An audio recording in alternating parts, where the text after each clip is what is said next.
నమస్తే. ఆంధ్రప్రదేశ్ మాజీ ముఖ్యమంత్రి అక్రమాస్తుల కేసులో నిందితుడిగా ఉన్న జగన్మోహన్ రెడ్డి తన లండన్ పర్యటనకు సంబంధించి న్యాయస్థానం విధించిన షరతులు ఏవైతే ఉన్నాయో వాటిని ఉల్లంఘించారు అని చెప్పేసి సిబిఐ తీవ్ర ఆరోపణలు చేసింది. అలాగే జగన్మోహన్ రెడ్డికి సంబంధించిన న్యాయవాదులు ఎవరైతే ఉన్నారో వాళ్ళందరూ కూడా దీన్ని వ్యతిరేకిస్తూ వాళ్ళ వాదనలు కూడా వినిపించారు.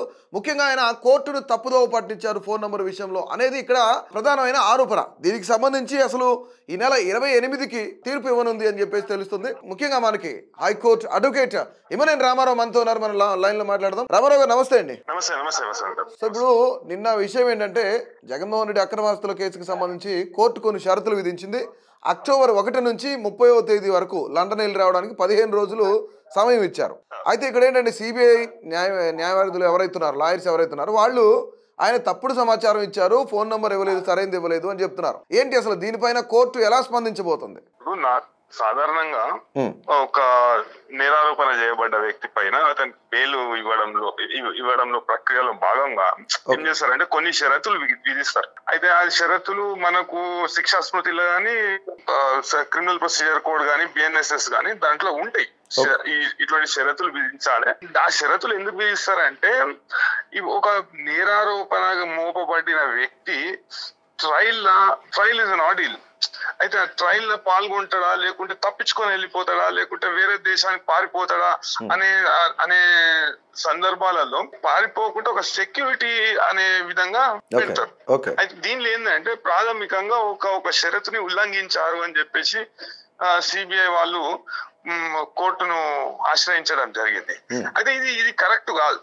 ఇప్పుడు ఒక వ్యక్తి తను అందుబాటులో ఉండే ఫోన్ నంబర్ అనేది ఈ ఊరి అని షరతు పెడతారు. మీరు ఎట్లా అందుబాటులో ఉంటారండి? మిమ్మల్ని పిలవాలంటే ఎట్లా పిలవాలి? ఏదో ఒక అందుబాటులో కాంటాక్ట్ అయితే కావాలి. అంటే ఒక వ్యక్తి అందుబాటులో ఉంటే ఏ నంబర్ లో అందుబాటులో ఉంటాడు ఆధారంగా ఆ వ్యక్తి పేరు పైన నంబర్ ఉండాలి, లేకపోతే ఆ వ్యక్తి సిమ్ కార్డు ఖరీదు చేయాలి, లేకుంటే ఆ వ్యక్తి పైన ఇన్స్ట్రుమెంట్ అనేది ఉండాలి. చిన్న ఎట్లుందంటే పరాశకం ఆడినట్టున్నది అది. అయితే నేను ఈ ఫోన్ నంబర్ లో అందుబాటులో ఉంటాను అని ఒక డిక్లరేషన్ ఇస్తారు. ఎవరైతే నేరారోపణ మోపబడ్డ వ్యక్తి నేను ఈ ఫోన్ లో అందుబాటులో ఉంటా, ఈ ఫోన్ లో మీరు నన్ను రీచ్ కావచ్చు అనేది ఏదో ఒక ఫోన్ లా మీరు ఎట్లా అందుబాటులో ఉంటారు, ఒకవేళ మిమ్మల్ని కోర్టు పిలిస్తే మీరు ఏ విధంగా అందుబాటులో ఉంటారు అనేది కోర్టు ఆ షరతును విధిస్తుంది. అదే దాన్ని పట్టుకొని దాన్ని భూతద్దంలా చూసి కోడిగుడ్డు మీద ఈకలు వీకినట్టు ఆయన ఉల్లంఘించిండు, ఇట్లా చేసిండు, అట్లా చేసిండు అనేది కరెక్ట్ కాదని నా అభిప్రాయం. రైట్. అంటే ఇక్కడ ముఖ్యమైన అంశం ఏంటంటే జగన్మోహన్ రెడ్డికి 15 రోజులు సమయం ఇచ్చినప్పుడు ఆయన తరఫున న్యాయవాదులు ఏం చెప్తున్నారు, కేవలం 12 రోజుల్లోనే ముగించుకొని 3 రోజులు ముందే వచ్చారు. సో అనేది జగన్ తరఫున న్యాయవాదులు మాట్లాడే మాట.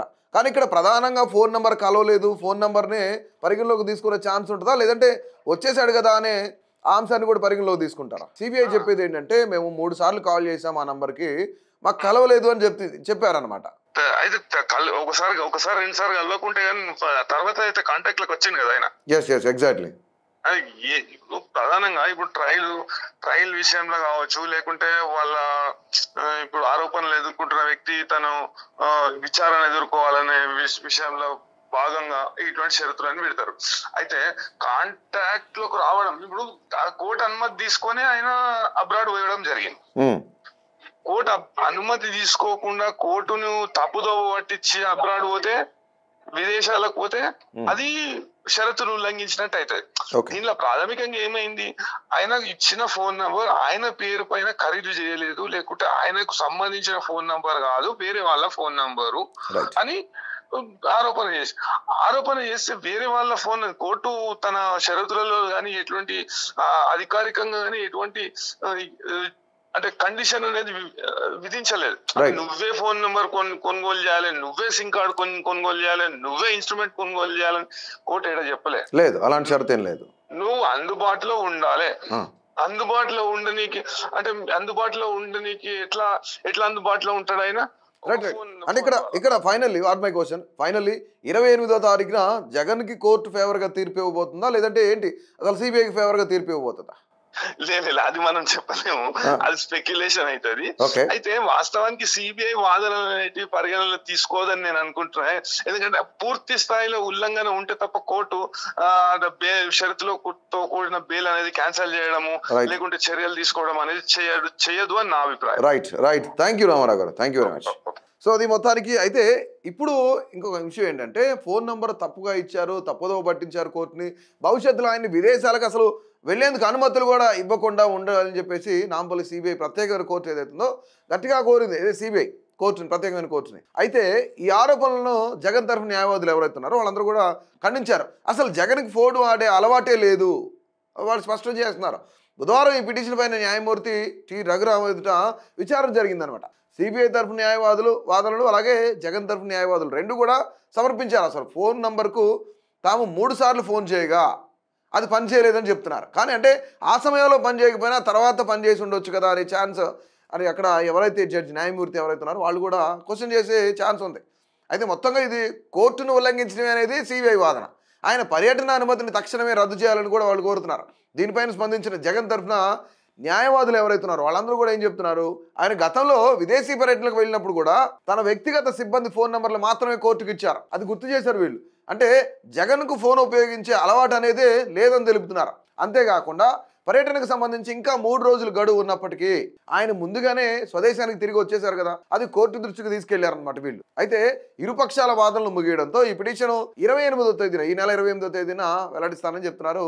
న్యాయస్థానం కూడా ఇది ప్రకటించింది అనమాట. సో పూర్తిగా ఇప్పుడు జగన్మోహన్ రెడ్డికి సంబంధించి గతంలో కూడా ఆయన ఒక పెద్ద మీడియా ఛానల్తో, శాటిలైట్ ఛానల్తో ఆయన ఇంటర్వ్యూ చేసినప్పుడు నాకు ఫోనే లేదు, అసలు నాకు ఫోన్ నెంబరే లేదని ఆయన చెప్పారు. నా నెంబర్ నాకే తెలియదు, అసలు నా నెంబరే లేదు. ఫస్ట్ ఆఫ్ ఆల్ నాకు నెంబరే లేదు, ఫోను లేదు. సో నిజంగానే ఇవన్నీ పరిగణలో కోర్టు తీసుకోబోతుందా, ప్రత్యేకమైన కోర్టు, లేదంటే సిబిఐ తరఫున న్యాయవాదులు ఎవరైతే వాదనలు వినిపించారో ఆ వాదనలు వింటుందా? అంటే ఎవరికి ఫేవర్గా వెళ్ళబోతుంది ఈ కేసు? అసలు జగన్మోహన్ రెడ్డిని కోర్టు ఏం ప్రశ్నించబోతుంది? ఆయన కేసు ఫేవర్గా రాబోతుందా లేదంటే వ్యతిరేకంగా రాబోతుందా? అసలు ఆ తీర్పు, ఫైనల్ తీర్పు ఏం చెప్పబోతుంది అనేది మీ అభిప్రాయాన్ని అయితే తప్పకుండా తెలియజేయండి.